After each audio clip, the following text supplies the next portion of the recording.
Use a T20 bit to remove the 8 screws securing the bottom switch box cover.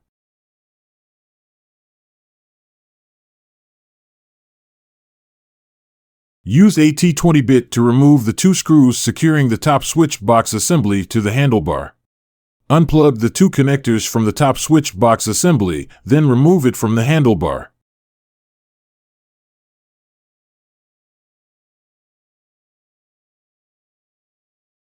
Replace with a new top switch box cover assembly and tighten with the 2 screws.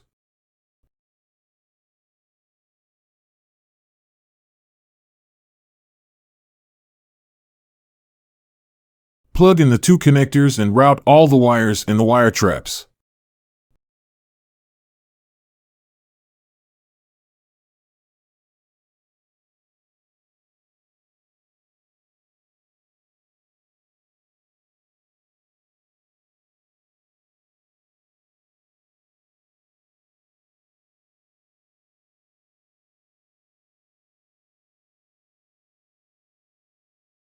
Tighten the 8 screws to secure the bottom switch box cover.